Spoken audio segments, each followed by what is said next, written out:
भगवान ने कहा जो मोकू बजे कर दो मैं वो नाश।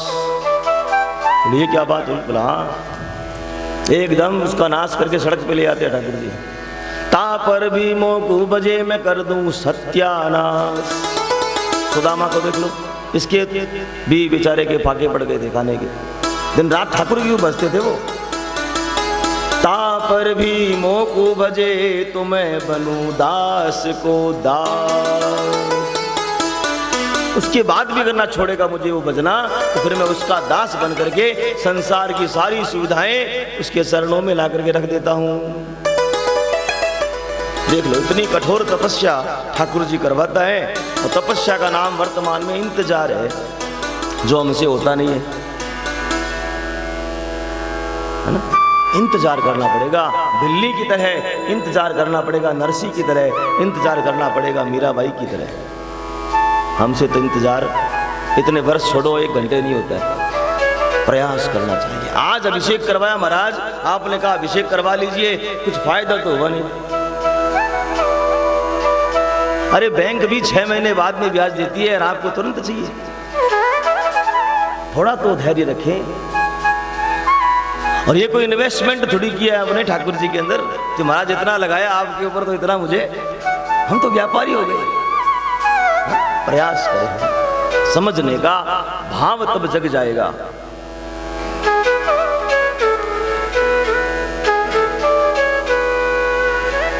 सब कुछ प्राप्त करना हो तो नारायण की पूजा करनी चाहिए, क्योंकि संसार में चराचर जगत में अखिल ब्रह्मांड नायक केवल और केवल नारायण है और कोई नहीं है। सर्वदेव नमस्कारम केशवम प्रतिगच्छसि। इस चराचर जगत में गुरु ब्राह्मण वरिष्ठ जितने भी देवता हैं जो पूजनीय हैं, उन सबको जो नमस्कार करते हैं वो कहाँ जाता है? वो सब नारायण के यहाँ पर जाकर के जमा हो जाता है। इसलिए समय खराब न करते हुए हमें शुरुआत में ही नारायण की पूजा ही करनी चाहिए। बाकी सब तो क्या है, ब्रांचेज हैं, शाखाएं हैं। हेड ऑफिस तो हमारा कौन है? श्री ठाकुर जी है।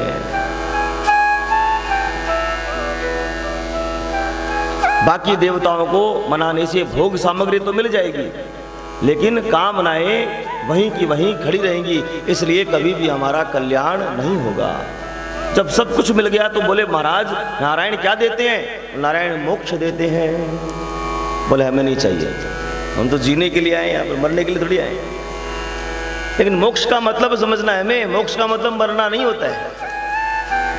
मोक्ष एक शब्द है जिसका विस्तारित रूप क्या है? मोह का क्षय हो जाना।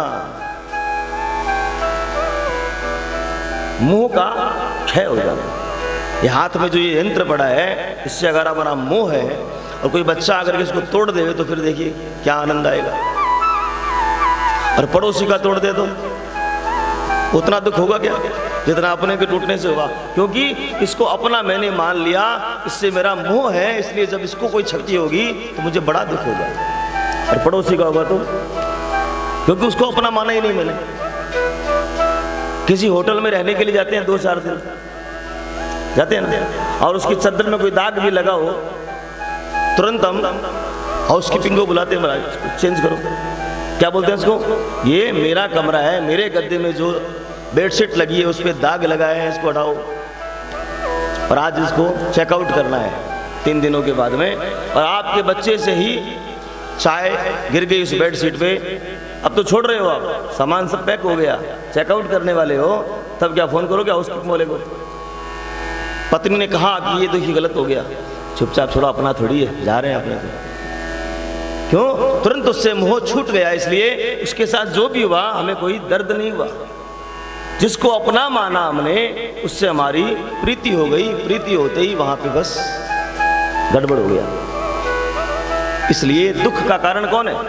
कल भी समझा हमने, आज फिर समझ रहे हैं। दुख का कारण अपेक्षा है, आशा है, किसी को अपना मान लेना है। ठाकुर जी इसी आशाओं को, अपेक्षाओं को दूर करके मोह भंग करवा देते हैं। उसके पश्चात तो लाखों करोड़ रुपया हमारे चरणों में क्यों न पड़े हुए, हमें उसका कोई मतलब नहीं है। और वो समझ जाते हैं जो भाग्य में है भाग कर आएगा, और जो नहीं है वो आकर भी भाग जाएगा। वो समझ जाते हैं, छटपट बंद हो जाती है जीवन में उनके। जो भाग्य में है वो भाग कर आएगा, क्योंकि मैंने तो कर्म किया है। मुझे इतना विश्वास है कि मैंने अच्छा कर्म किया है, इसलिए मेरा ठाकुर जो है उसका फल जरूर देगा मुझे, आज नहीं तो कल। क्योंकि दूध वाला है, थोड़ा लेट तो करता है लेकिन अंधेर नहीं है।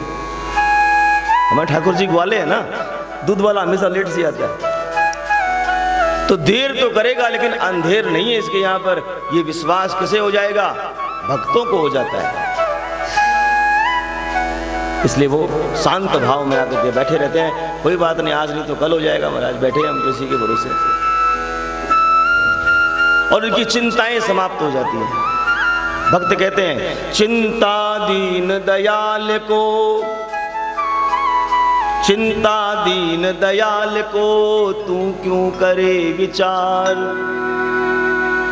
कि मेरे ठाकुर के भरोसे सो जा लंबे पैर पसार। दीन बंधु दीनानाथ की।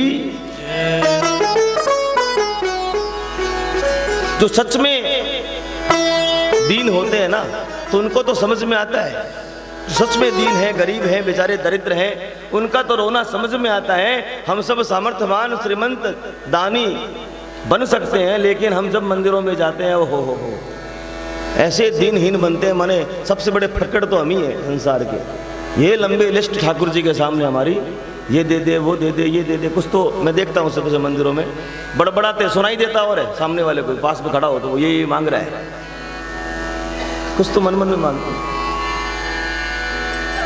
जैसे आप लोग हंस रहे हो, ठाकुर जी नहीं हंसता होगा? हम हंसी के पात्र नहीं बनते होंगे? रोज सुबह सुबह एक ही कोई व्यक्ति आपके दरवाजे पर आए और केवल डिमांड ही करे, आप कहोगे कल तो दिया था इतना, आज फिर शुरू। कितना दिया ठाकुर ने हमें, कोई हिसाब है क्या आज तक? लेकिन हमारी इच्छाएं है कि खत्म ही नहीं होती है। जब सड़क पर था तो झोपड़ी मांगी, झोपड़ी दे दी, तो कमरा मांगा, कमरा दे दिया, तो फ्लैट मांगा, फ्लैट मांगा तो बोले डुप्लेक्स मिल जाए महाराज। अब तो ट्रिप्लेक्स भी आ गए आजकल तो, हाँ वो भी दे दिया। बोला महाराज मकान तो होना ही चाहिए जीवन में एक बार, हाँ कोई अंत नहीं है इसका, कोई अंत नहीं है। इच्छाओं का दमन करना सिखाती है भागवत, इच्छाओं पे फुल स्टॉप लगा देती है भागवत। इच्छाओं का करना मना नहीं है, लेकिन उसके पीछे पागल हो जाना मना है। इच्छा तो करें हम, ठाकुर जी का इतना बड़ा संसार है, हमारे लिए तो ठाकुर जी ने बनाया है, हम भोगेंगे, लेकिन उसमें लिप्त नहीं होंगे हम। हम भी चाहते हैं आईफोन वो 14, 15 क्या मिले हमें, लेकिन छूट गया अगर बाई चांस नहीं मिला तो हम रोएंगे नहीं, कोई बात नहीं। काम तो इससे भी चल रहा है हमारा, उससे भी चल रहा है। झूठी सेव ना सही, साबुत सेव खाएंगे हम तो। झूठी सेव तो होती है उसके पीछे, कटी हुई सेव लगाते हैं ना पीछे से मोबाइल पे। पागल हो रहा है संसार। हमारे पास कुंडलियां लेके आते, महाराज देखिए हमारी योग है क्या आईफोन 15 आने का। अरे मेरे महाराज, ये पागलपन नहीं होता है। भगत जो होते हैं पागल तो होते हैं, लेकिन वो ठाकुर जी के प्रीत में पागल होते हैं, संसारी भोग में पागल नहीं होते हैं। तो नारायण क्या देते हैं हमें? मोक्ष देते हैं। सुखदेव जी कहते हैं, एक बार नारद जी ने ब्रह्मा को पूछा, महाराज संसार को बनाने वाले तो आप हैं, लेकिन आप भी किसका ध्यान करते हो, ये मुझे बताइए। तो ब्रह्मा जी ने कहा, नारद नारायण के नाभि कमल से ब्रह्मा का जन्म हुआ, और उस ब्रह्मा ने जब चारों तरफ देखा तो उसके 4 मुख हो गए, लेकिन उसे कोई दिखाई नहीं दिया। तो मन में प्रश्न आया कि मैं हूं कौन, मेरा जन्म क्यों हुआ है? तो चारों तरफ जल ही जल था, तो जल में जब बूंदें गिरती हैं तो कौन सी आवाज आती है? टप टप टप टप। तो उन्होंने विचार किया कोई मुझे आदेश दे रहा है कि तू तप कर, और उन्होंने तप करना आरंभ कर दिया। सैकड़ों वर्षों तक जब उन्होंने तप किया तो भगवान नारायण का प्रादुर्भाव हो गया। उन्होंने उसे दर्शन दिए, और दर्शन देकर के ज्ञान दिया चतुश्लोकी भागवत का। हे परीक्षित राजा, उसी चतुश्लोकी भागवत को व्यास जी ने 18,000 श्लोक का भागवत बना दिया। अहमेवासमेवाग्रे नान्यद्यद सदसत परम पश्चादहं देतच्च यो वशिष्येत सोम्यहम्। अहो माँ अग्रे, अहम ही अग्रे, हमेशा मैं ही आगे था, मेरे आगे कोई नहीं था, मेरे पीछे कोई नहीं था, मेरे साथ भी कोई नहीं है, मैं हमेशा मैं ही हूँ। इन 4 श्लोकों में उन्होंने तत्व का दर्शन बताया ब्रह्मा जी को। और सुन रहे हैं परसों से कि निगम कल्प फल कहाँ से किसको मिला, ये वो कथा आज आई है कि नारायण ने चतुश्लोकी भागवत का निरूपण ब्रह्मा जी को किया। और ब्रह्मा जी से कौन सुन रहे हैं? नारद जी सुन रहे हैं। चतुश्लोकी भागवत का ज्ञान दे करके संसार में केवल मैं था इसकी बात बताई, और निमित्त और वासनाद वासुदेवस्य वासतम भुवनत्रयम सर्वभूत निवासोसी वासुदेव जगतपते। निमित्त और उपादान कारण मैं ही हूं ब्रह्मा, इसलिए मैं तुम्हें आदेश देता हूं तू संसार का निर्माण कर। भगवान स्वयं ही संसार बन गए। तो आपसे बड़े नारायण हैं? बोला हाँ महाराज, मेरे से बड़े नारायण हैं। और नारायण किसके मन में रहते हैं? अभी हमने सुना, नारायण भक्तों के मन में रहते हैं, भक्तों के हृदय में रहते हैं। इसलिए भगवान भी छोटे हो गए, किनसे? भक्तों से छोटे हो गए। भागवत में तो कथा नहीं है, लेकिन कहीं कहीं ऐसी कथाओं को सुनते हैं संतों के मुखारबिंद से कि नारद जी ने पूछा बड़ा कौन? तो बोला महाराज आप बड़े। बोले मेरे से बड़े तो नारायण है। तो नारायण कैसे बड़े हो सकते? वो तो शेषनाग पर पड़े हैं। तो शेषनाग बड़ा है क्या? बोले शेषनाग कैसे बड़ा हो सकता है? वो तो भगवान शिव के गले में पड़ा है। बोले भगवान शिव बड़े हैं? बोले नहीं, भगवान शिव भी कैसे बड़े हो सकते हैं? वो तो रावण के हाथ में पड़े हैं, कैलाश को उठा लिया रावण ने। तो रावण बड़ा है क्या महाराज? रावण भी कैसे बड़ा हो सकता है? वो तो बाली के काख में पड़ा है, बाली ने 6 महीने दबा लिया था काख में। तो महाराज बाली बड़ा है? बाली कैसे बड़ा हो सकता है महाराज? बाली को तो राम ने छुप करके मार दिया था। तो महाराज मैं वही तो कह रहा हूँ, राम बड़े हैं। तो राम भी तो भक्तों के हृदय में पड़े हैं, इसलिए ना राम बड़े हैं ना कोई कृष्ण बड़ा है। बड़े तो हमारे सारे ठाकुर जी के भक्त हैं, वो सारे बड़े हैं। बोले भक्त मंडली की आप सब ना हो तो ये कथा हो सकती है क्या? ठाकुर जी आ सकते हैं क्या? तो बड़ा कौन हुआ? आप लोग ही बड़े हुए ना। भक्त सबसे बड़े होते हैं जो ठाकुर जी को उजवाते हैं।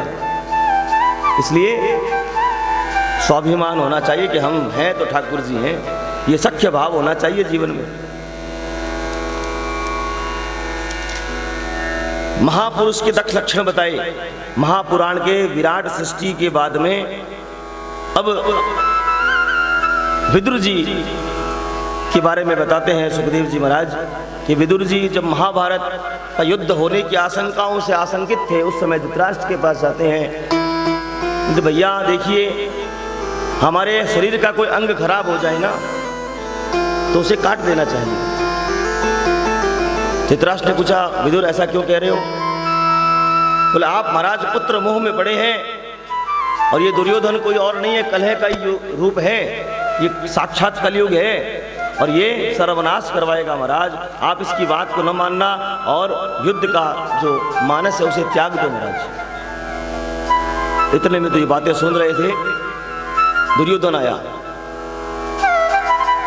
विदुर जी कह रहे हैं कि धृतराष्ट्र मैं आपका सचिव हूं, मंत्री हूं, आपको सलाह दे रहा हूं, ऐसा मत होने देना, नहीं तो सर्वनाश हो जाएगा, कुल का नाश हो जाएगा।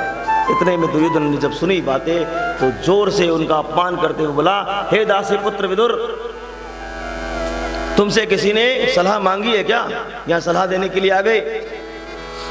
मैं तुम्हारा वध करूं उससे पहले यहां से चले जाओ। विदुर जी समझ गए कि अब इसका सर्वनाश निकट है। कहा दुर्योधन तू मुझे क्या निकालेगा, मैं स्वयं यहाँ से चला जाता हूँ। और विदुर जी अपने धनुष बाण को रख करके तीर्थों में चले गए। कई महीनों तक वो तीर्थों में रहे। अचानक से एक दिन उनकी मुलाकात होती है उद्धव जी से। जब उद्धव जी मुलाकात हुई, पूछा सब कुछ कुशल मंगल है द्वारका में, तो उद्धव जी ने बताया कि नहीं, ठाकुर जी श्रीधाम चले गए, भयंकर महाभारत का युद्ध हुआ, उसमें सारे कौरव जो थे मर करके समाप्त हो गए, बड़े दुखी हुए। तो ठाकुर जी चले गए, मैं ठाकुर जी मिल भी ना पाया। तो आप कहाँ जा रहे हो? उद्धव जी बोले मैं बद्रिकाश्रम जा रहा हूँ, ठाकुर जी का आदेश है। ठाकुर जी ने ज्ञानोपदेश किया है मुझे कि इसका तू प्रचार प्रसार कर। और हाँ, एक बात मैं बताऊं, मुझे याद आ गई, जब मैं ज्ञान सुन रहा था मेरे साथ में मैत्रेय जी भी थे, और जाते जाते श्री ठाकुर जी ने कहा, मैंने जिन भक्तों पर करुणा करी, जिन भक्तों ने मुझे याद किया, मैंने कुछ ना कुछ सबको दिया है, लेकिन मेरा एक भक्त रह गया, मैं उससे मिल ना पाया, वो है विदुर। हे मैत्रेय ऋषि, आप मेरे द्वारा प्राप्त किए ज्ञान जो है विदुर जी को दे देना। तो वैसी बात सुनी विदुर जी के नेत्र सजल हो गए। अच्छा, उद्धव ऐसा कहा भगवान ने? जिनको सारा संसार याद करता है, जाते जाते उन्होंने मुझे याद किया, मेरे लिए बड़ी बात है। रोने लगे विदुर जी सजल होकर के, और पूछा कहाँ मिलेंगे मैत्रेय जी? भागते भागते मैत्रेय जी के आश्रम में चले जाते हैं, और यहीं से मैत्रेय विदुर संवाद आरंभ होता है। भगवान याद करते हैं। अगर हम ठाकुर जी को मनाएंगे ना, तो ठाकुर जी हमें कभी नहीं भूलते हैं। याद का उल्टा क्या होता है? याद नहीं समझ में आया? याद दया, देखो इधर समझ में आ गया। हम अगर ठाकुर को याद करेंगे, ठाकुर जी हम पर क्या करेंगे? दया करेंगे। और ठाकुर जी दया करते हैं, ठाकुर जी कृपा करते हैं, तभी हम सब चल रहे हैं। हमारी औकात हिम्मत नहीं है कि हम चल सकें। हमने जो अगड़म बगड़म खाया वो चुपचाप पच जा रहा है, ये ठाकुर जी कृपा नहीं है तो क्या है?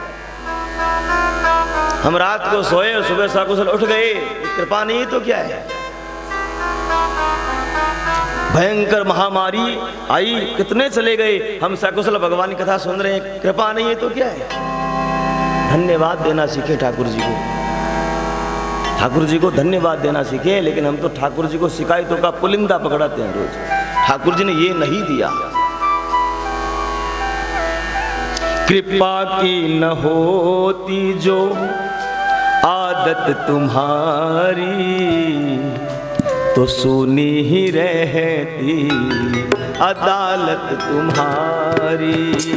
कृपा की न होती जो आदत तुम्हारी, तो सुनी ही रह जाती अदालत तुम्हारी। कृपा की न होती जो आदत तुम्हारी, तो सुनी ही रहती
होते अर्जुन न तुम होते हाथी, हम होते अर्जुन न होते हाथी, सुनी ही रहती अदालत तुम्हारी, सुनी ही रहती अदालत तुम्हारी।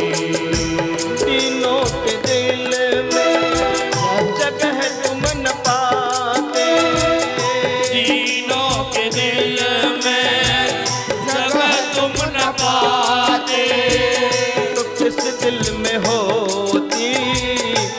हिफाजत तुम्हारी, तो किस दिल में होती हिफाजत तुम्हारी।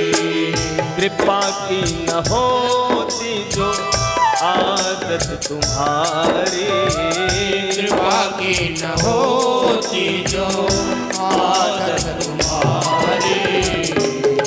ही रहती अदालत तुम्हारी, कसों में रहती अदालत तुम्हारी।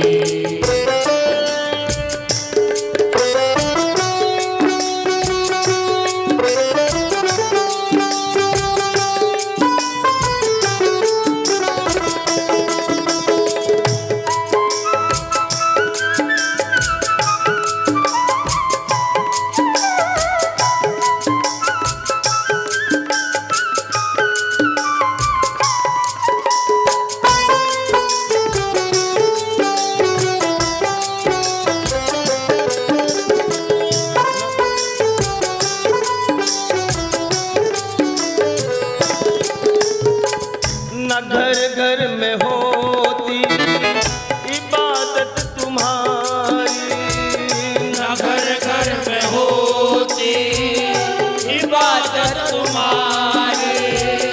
तुम्हारी ही उल्फत के जग बिंदु है, तुम्हारी ही उल्फत के जग बिंदु है।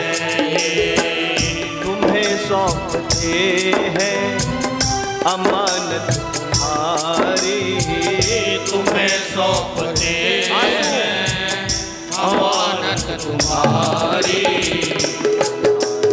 रहती अदालत तुम्हारी, रहती अदालत तुम्हारी।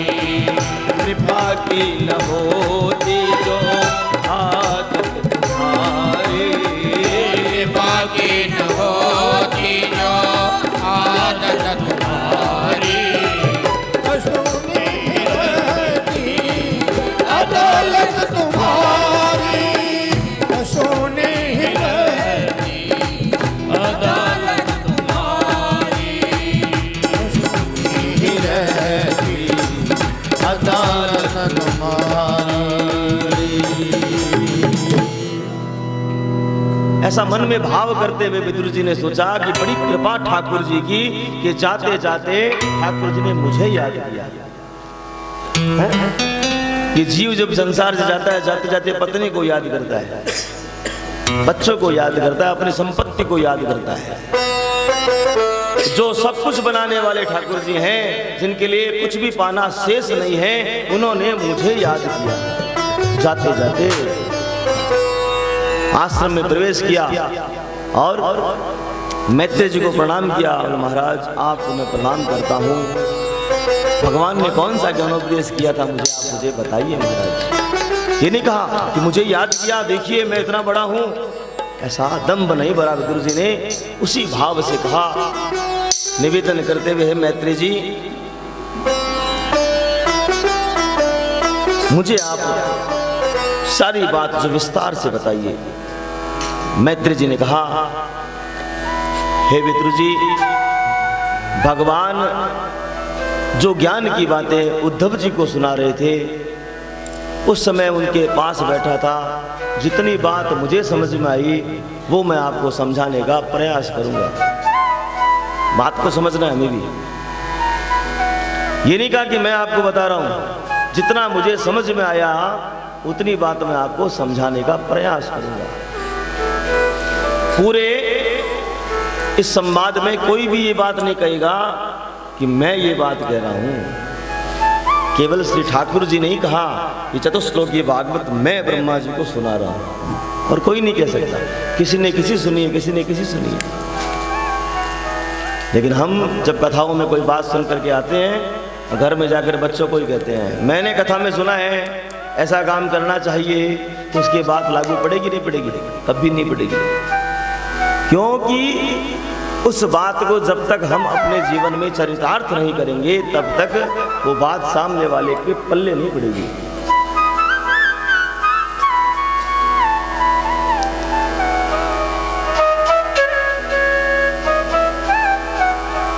विदुर जी ने कहा महाराज, संसार में मनुष्य सुख करने के लिए कर्म करता है पर उसका फल दुखी होता है।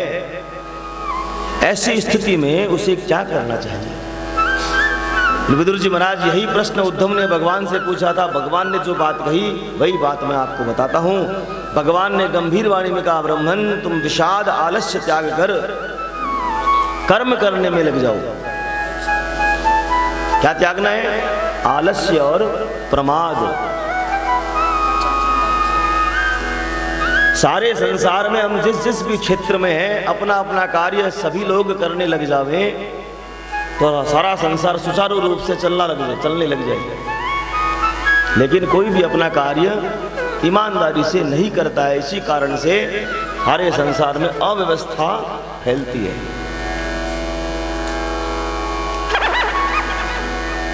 फैक्ट्रियों में एक पोस्ट होती है ना, सुपरवाइजर की होती है ना, वो पोस्ट का काम क्या होता है? आप तो चलाते हो फैक्ट्री, सबका ध्यान रखना, किसने क्या किया किसने क्या नहीं किया। बताइए, अगर सभी लोग अपना अपना काम करते रहे तो ये पोस्ट ही खत्म हो जाएगी, है ना? कोई काम नहीं होता उसका विशेष, जितना मैं जानता हूं। लेकिन कोई भी अपना काम ईमानदारी से नहीं करता है, इसलिए एक और पोस्ट बढ़ानी पड़ती है और सेठ जी का एक और सैलरी का व्यक्ति बन गया। दिन भर मक्खियां मारता है, कुछ नहीं है उसका काम एक ही है, उससे ये काम करवाना। मतलब समझ में आई क्या कह रहे हैं यहाँ पर? सारे संसार में सभी जीवों को आलस्य और प्रमाद त्याग करके अपना अपना कार्य करना है और उसके बाद में निश्चिंत होकर बैठ जाना है। उसके बाद तो फल मिलना अवश्यंभावी है। तो ब्रह्मा जी को काम दिया श्री ठाकुर जी ने कि तुम सृष्टि की रचना करो। तो ब्रह्मा जी बिना आलस्य के, बिना किसी प्रमाद के सृष्टि का आरंभ करने में लग गए। उन्होंने 4 प्रकार की सृष्टि सबसे पहले की। कौन कौन सी? उद्भिज, स्वेदज, जरायुज और अंडज। उद्भिज मतलब जो धरती से जीव पैदा होते हैं वो उद्भिज है। कई बार बरसात के मौसम में देखा होगा, कुछ नेवले, वो केचुए, कुछ प्रकार के जीव निकलते हैं, वो सब धरती से पैदा होते हैं। ये ब्रह्मा जी की पहली सृष्टि है। दूसरे वे स्वेदज जो पसीने से उत्पन्न होते हैं। अब तो वो समय गया, सारे सब स्वच्छ हैं हमारी माताएं, माथे में जुएं हो जाती है। ये क्या? पसीने से उत्पन्न। जरायुज जो जरा से लिपट करके पैदा होते हैं वो है जरायुज।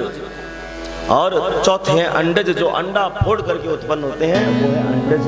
मुख्य रूप से ये 4 प्रकार की सृष्टियां ही हैं और हम जो सरासर जगत में देख रहे हैं इन्हीं चारों का ही रूप है। ये जीव, ये पेड़ पौधे भी क्या है? उद्भिज है, धरती से पैदा हुए ना। ये बात हजारों साल पहले ग्रंथ में लिखी है और वैज्ञानिकों ने कुछ वर्षों पहले बताया कि ये भी सजीव हैं, इनमें भी जान है। हमारा धर्म वैज्ञानिक है लेकिन हमें तो फुर्सत ही नहीं है और हम तो प्रमाण उसी को मानते हैं जो विदेश से आता है प्रमाण कि फला साइंटिस्ट ने ये बात कही, ये बात ठीक है। फिर काल का प्रमाण बताया, परमाणु से अणु वगैरह कैसे बनते हैं इसका प्रमाण बताया। युग, मनवंतर, घड़ियों, देवादि की आयु का परिमाण बताया। युगों के बारे में बताया, सतयुग, त्रेता, द्वापर, कलयुग, ये 4 युग हैं और द्रव्यमान से सतयुग का मान 4800 वर्ष, त्रेता का मान 3620 वर्ष, द्वापर का मान 2400 वर्ष और कली का मान 1200 वर्ष का बताया। और युग के आदि में संध्या होती है, अंत में अंश होते हैं। ये कलिकाल किसका है? हमारा नहीं है, देवताओं का है।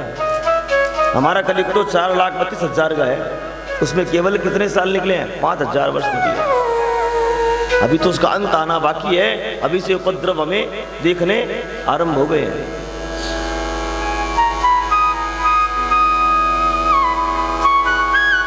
सौ वर्ष का संध्यांश बताया, इसको एक युग कहते हैं। त्रिलोकी से 12 महर लोक से ब्रह्मलोक तक सहस्त्र चतुर्युग का एक दिन होता है। ब्रह्मा के इसी एक दिन को कल्प कहते हैं।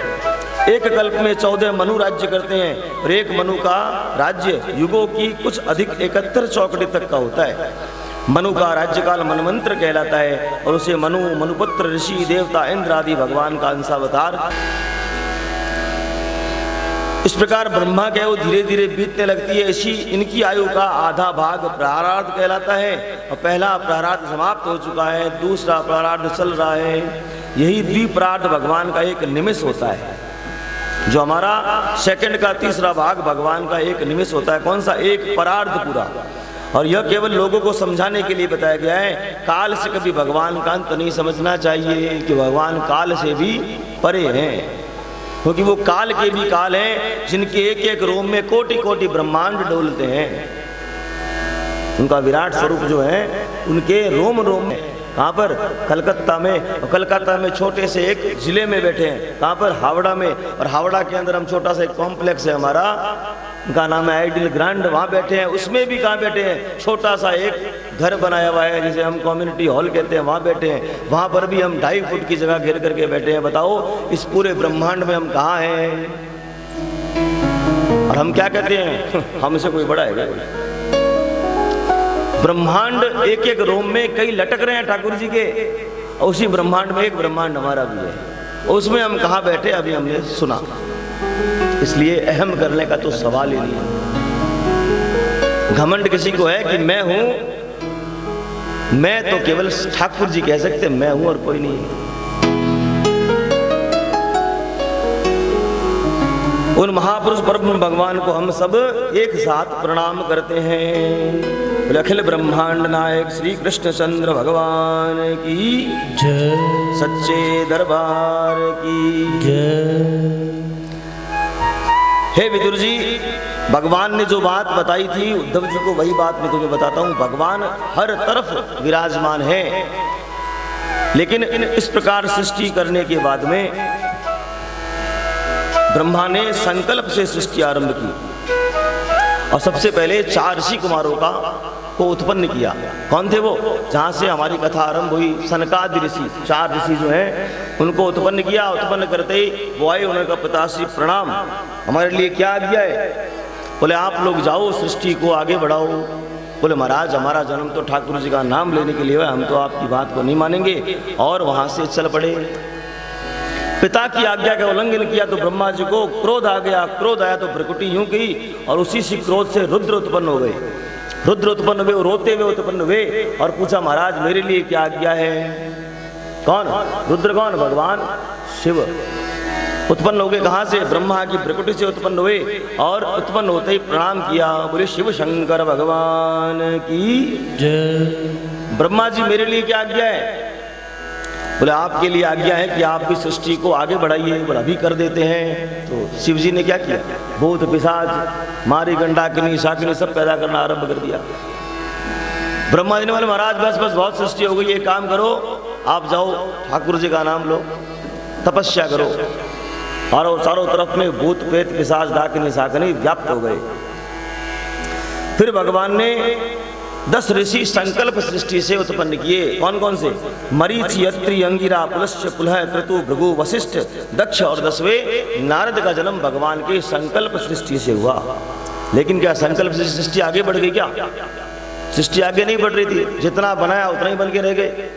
फिर भगवान ने, ब्रह्मा जी ने ठाकुर जी का ध्यान करके अपने ही शरीर से वाम अंग से शतरूपा और दक्षिण अंग से मनु महाराज को प्रकट किया और उनको कहा आप मैथुनी सृष्टि को आगे बढ़ाओ।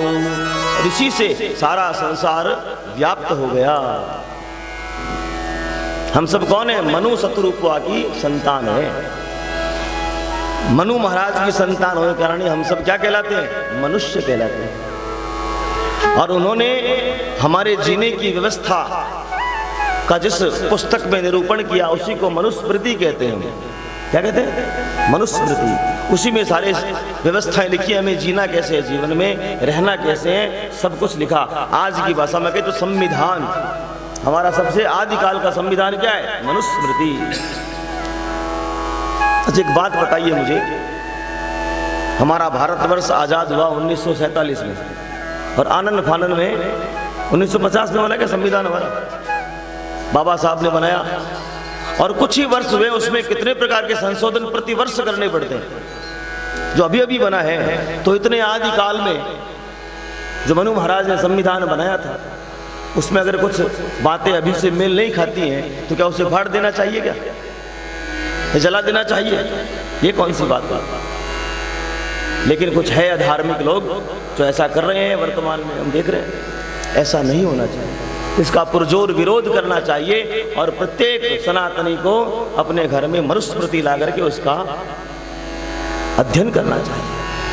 जीने की कला सिखाती है मनुस्मृति, क्योंकि उन्हीं मनु महाराज की संतान है मनुष्य, और ये मानव जाति का प्रादुर्भाव मनु महाराज से हुआ। मनु महाराज के 2 पुत्र और 3 पुत्रियां हुई। 2 पुत्र प्रियव्रत और उत्तानपाद, और 3 पुत्रियां आकुति, देहुति और प्रसूति। एक दिन की बात, मनु महाराज ने कहा, ब्रह्मा जी आपने मुझे कहा सृष्टि को आगे बढ़ाने के लिए, मैंने सृष्टि को आगे बढ़ाई, लेकिन सृष्टि तो दिखती नहीं है। पृथ्वी को तो एक असुर जो है समुद्र में ले जा करके छुपा दिया उसने। तो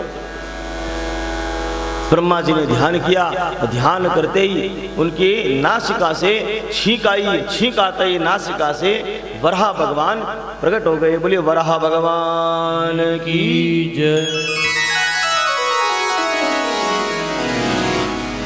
वराह भगवान, और वराह भगवान ने असुर को मार दिया, और मार करके पृथ्वी को इस जल पर स्थापित कर दिया।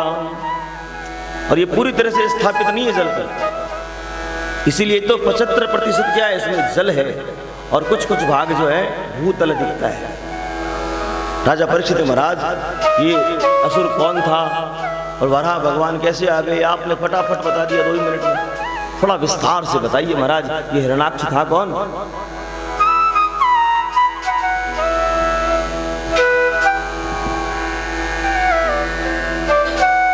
वैकुंठ में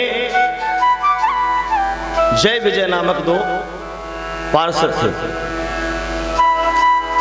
उन पार्षदों ने सनकादि ऋषियों को वैकुंठ में प्रवेश करने से रोक दिया, और गुस्से में आकर के, क्रोध में आकर के सनकादि ऋषियों ने श्राप दे दिया।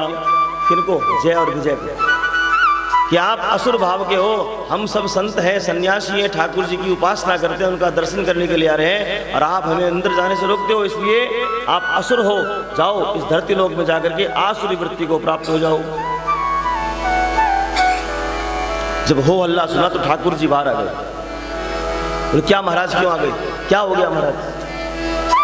अरे आपके पार्षद, इनको बदलो, ये ठीक नहीं है द्वारपाल दोनों, और हमने तो इनको श्राप दे दिया। महाराज मैंने ही इनको मना किया है, जब तक काम क्रोध मद लोभ मोह रहे तब तक उनका वैकुंठ में प्रवेश निषेध है।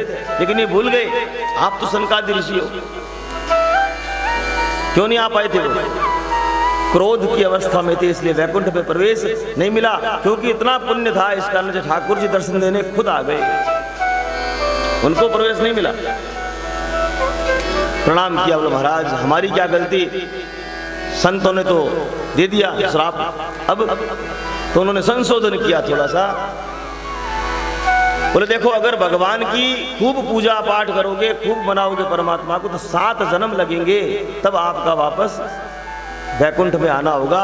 और भगवान को असुर भाव से, शत्रु भाव से मानोगे तो आपको 3 जन्म लेने पड़ेंगे, और वापस आप वैकुंठ में आ जाओगे। वो जय विजय ही प्रथम जन्म में हिरण्याक्ष और हिरण्यकश्यप बन करके इस धरा पर आए। क्यों आए ये अब सुनिए। महाराज कश्यप के 2 पत्नियां अदिति और अदिति,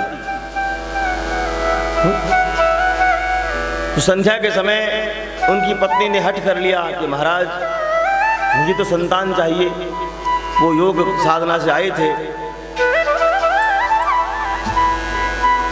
मना किया कि संध्या का समय उचित नहीं है देवी, लेकिन नहीं मानी और गर्भ धारण हो गया। इसलिए असुर संतान जो थी वो उसके गर्भ में आ गई। 4 कर्म जो हैं वो संध्या के समय नहीं करने चाहिए। कौन कौन से? चत्वारि मानि कर्माणि संध्याया परिवर्जयेत्, आहारम मैथुनम निद्राम स्वाध्यायम च चतुर्थकम। संध्या समय नींद नहीं लेनी चाहिए। क्यों? संध्या कौन सी? जिस समय ठाकुर जी अस्त हो रहे हो, ना दिन हो ना रात हो, उस समय नींद नहीं लेनी चाहिए।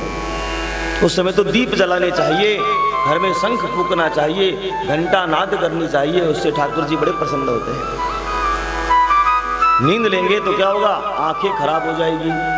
और भोजन नहीं करना चाहिए संध्या के समय, और उस समय भूख लगती है, कभी घर में रह जाएगा, प्रयास करना चाहिए। नदी नाले कीट पतंग पक्षी भी रुक जाते हैं संध्या के समय, इसका प्रमाण है ना। आरती करते हैं गंगा जी की आरती, हवा रुक जाती है ना उससे। पंच तत्व भी एक बार शांत हो जाते हैं, लेकिन ये मनुष्य ऐसा है जो कभी भी नहीं रुकता है। रात ना होना तो ये सोए भी ना, रात ना बनाए ठाकुर जी, सोना भी नहीं है इसमें। और बड़े बड़े शहरों में देखते हैं हम तो रात भर चलते हैं। माया नगरी कभी जाना पड़ा मुझे एक बार बंबई, तो रात को 3 बजे लगा, शाम की 6 बजे है। गुजरात में गया, कई शहरों में, कलकत्ता तो नहीं है, हमारा तो धर्म नगरी है, 10 बजे लॉक हो जाता है बेचारा। है गाँव की तरह सन्नाटे पसर जाते हैं, 10 बजे बाद साधन नहीं मिलते हैं। अभी है यहाँ पर धर्म है ठाकुर जी की कृपा से, अन्य शहरों की बात है। तो शाम को क्या नहीं करना चाहिए, आहार भी ग्रहण नहीं करना चाहिए, और स्त्रियों को गर्भवती भी उस समय नहीं होना चाहिए, और पढ़ाई भी संध्या के समय नहीं करनी चाहिए। पढ़ाई करोगे तो क्या होगा, सारा विस्मृत हो जाएगा जो भी पढ़ा लिखा है। पढ़ाई तो करने के लिए समय सबसे उत्तम बताया गया, भोर में 4 बजे उठ करके। बोले महाराज समय, नींद तो उसी समय आती है और आप उस समय उठने को कहते हो।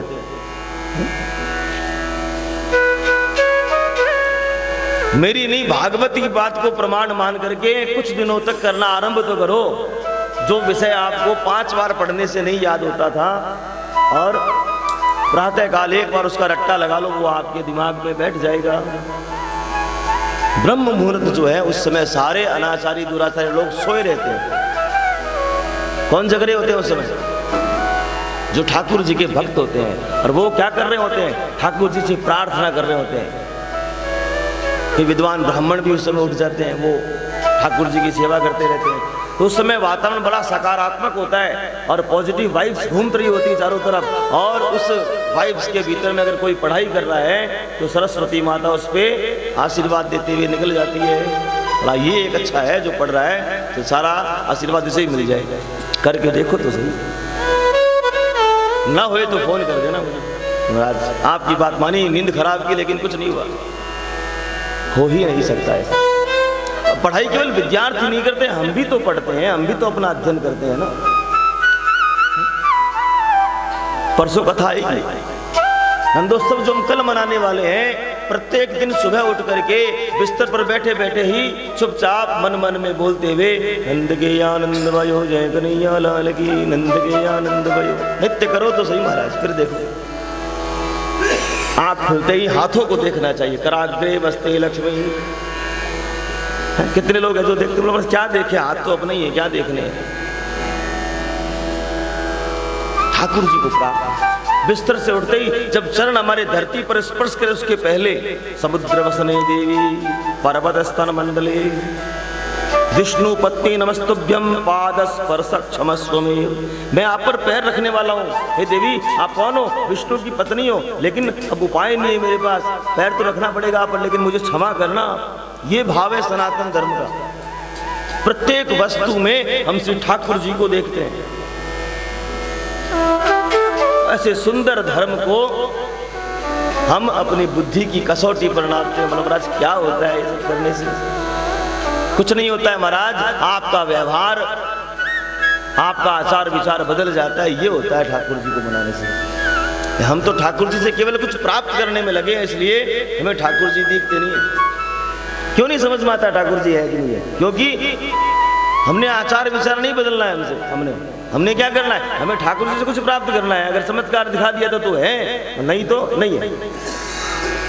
अच्छा, नास्तिक जो होते हैं वो क्या कहते हैं, मैं भगवान को नहीं मानता। तो भगवान का नाम भी क्यों ले रहे थे? जब भगवान नाम की चीज ही नहीं है तो फिर भगवान को मानना ना मानना क्या होता है? अगर वो नहीं है तो फिर जिक्र क्यों करता है उसका? अगर वो है तो फिर फिक्र क्यों करता है? अगर वो है ही नहीं तो उसका जिक्र क्यों है? जो वस्तु है ही नहीं, जो हमारी मेधा में आ सकती है वो सब कुछ है, जो हम सोच सकते हैं वो सब कुछ है। 20 वर्षों पहले सोचा ना किसी ने कि हम हाथ में बैठे बैठे टीवी देख सकते हैं क्या? सोचा किसी ने ना, आज देख रहे हैं ना, उसके और पहले किसी ने सोचा हम बैठे बैठे बिना तार के किसी से बात कर सकते हैं क्या? आज कर रहे हैं ना, कर रहे हैं ना। उसके पहले जब वो घर वाला फोन भी नहीं आया था, उसके पहले भी किसी ने सोचा होगा ना कि हम ऐसे दूर बैठे व्यक्ति से बात कर सकते हैं क्या? वो भी हुआ ना। कोई व्यक्ति कहीं बैठा है, उसको हम चलते फिरते देख सकते हैं क्या? टेलीविजन आया ना। हम जो सोच सकते हैं वो सब कुछ हो सकता है, लेकिन हम तो सोचते उल्ट पटांगे, इसलिए वही हो जाता है। हमारे पूरे शरीर में सबसे स्ट्रांग पार्ट, सबसे बलशाली अंग कौन सा है? दिमाग हमारा। हम जैसा सोचते हैं और उसमें विकल्प नहीं आना चाहिए, संकल्प आपका दृढ़ होना चाहिए, देखिए फिर वैसा हो जाएगा। सोचते रहिए उसके बारे में, उसी कार्य के बारे में, और वो जब सोचेंगे तो आपका शरीर क्रियान्वित हो जाएगा उस काम को करते करते, और अपने आप हो जाएगा। हमें लगेगा चमत्कार हो गया, चमत्कार नहीं हुआ, आपने किया और आपने विचार बनाया पहले। हम सब कौन है? हम सब विचार हैं। और भारत में 1 2 3 4 नहीं, 130 करोड़ दार्शनिक रहते हैं, सबका अपना अपना भिन्न विचार है, सब कोई फिलोसोफर है, सबका अपना विचार है। लेकिन वो विचार सद्विचार बन जाए तो जीवन बदल जाए। विचार तो सबके पास है, लेकिन किसी के पास कुविचार भी है, किसी के पास सद्विचार है। तो उन्हीं 3 अवतारों में से पहला अवतार किसने लिया? हिरण्याक्ष ने लिया। और लेते ही उसने क्या किया? है तो असुर वो, और शत्रुता करनी है भगवान से, इसलिए उन्होंने कहा भगवान आएंगे कहाँ पर? इसी धरा पर आएंगे। धरा कोई तकिया बनाया और समुद्र में ले जाकर के सो गया। और जो मिले उसी को बोले आओ मुझसे लड़ो, आओ मुझसे लड़ो, आओ मुझसे लड़ो। है क्या ऐसे आसपास लोग? काफी लोग हैं ना जो 24 घंटे बस बहाना खोजते लड़ाई करने का। और दूसरा हिरण्याक्ष मतलब हिरण्य नाम सोने का, अक्ष नाम आंखें, जिसकी आंखों को 24 घंटे सोना ही सोना दिखता है, वो भी हिरण्याक्ष है। तो और कोई मिला नहीं, वरुण भगवान मिले, बोले महाराज आओ हमसे लड़ो। बोले महाराज हम तो नहीं लड़ रहे हैं, पीछे बाबा जी आ रहे हैं नारायण नारायण करते हुए, हाथ में वीणा है, उनसे लड़ो, वो बड़े बलशाली हैं। और नारद जी की तरफ उनकी गाड़ी को मोड़ दी, इधर में नारायण नारायण करते हुए नारद जी मिले। बोले महाराज मुझे पता चला आप उसे लड़ना चाहते हो। हम लड़ना नहीं चाहते, हम लड़वाना जानते, लड़ना नहीं जानते हम। हाँ? कौन है वो? मन है भगवान का। बोले देखो अभी एक बहुत बड़ा एक वराह जो है ना, सुअर आ रहा है, वो तुम्हारे बराबर का है, तुम्हारी खुजली जो आती है ना वो मिटाएगा। इतने में तो भगवान हिरण्याक्ष विराट रूप में आ गए और आकर के क्या किया? पृथ्वी को अपनी दाढ़ों के ऊपर, बड़े बड़े दांत थे उन पर, उनको बैठा ही रहे थे कि इतने में तो पीछे से एक मुक्का मारा किसने? हिरण्याक्ष ने। और उन्होंने घूम करके उसे भी एक थप्पड़ मारा और मारते ही गोविंदाय नमो नमः, बोले वराह भगवान की जय। वराह भगवान ने इस धरती को जो है जल पर स्थापित कर दिया, और इसी धरती पर हम सब आज रह रहे हैं। और पृथ्वी कैसी है? गोल है कि चपटी है? पृथ्वी गोल है। ये बात श्लोक हजारों वर्ष पहले इसमें लिखी हुई है, और हमें अंग्रेजी विज्ञापनों में अंग्रेजी वैज्ञानिकों ने बताया कि हमने खोजा है कि पृथ्वी गोल है। ये कुछ कुछ बातें इसलिए बता रहा हूं ताकि आपकी आस्था बढ़े कि हम कोई सामान्य लोग नहीं है, हम उनके वंशज ही तो हैं जिन्होंने सारी खोज पहले ही कर ली। जिस समय इंग्लैंड खोज रहा था हमारे भारत को और वो मिला नहीं भारत, उस समय हम सब कुछ प्राप्त करके बैठे थे। पढ़ा ना हिस्ट्री में, क्या मिला? अमेरिका चले गए वो खोजते खोजते, भारत नहीं मिला, इंडिया नहीं मिला। उस समय हम सब कुछ प्राप्त करके बैठे थे, और ये लिखित में हमारे पास प्रमाण है, लेकिन हम तो अपने आप को भूले बैठे हैं। इसलिए ग्रंथों का अवलोकन करें, ग्रंथों को पढ़ें, ताकि आपका स्वाभिमान बढ़े कि हम भी कोई सामान्य लोग नहीं हैं। और ये बातें जब बच्चों को बताओगे तो उनमें भी आस्था बढ़ेगी अपने राष्ट्र के प्रति, अपने धर्म के प्रति।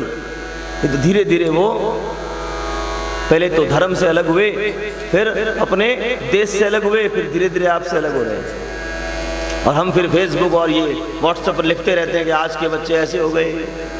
बनाया किसने उन्हें ऐसा?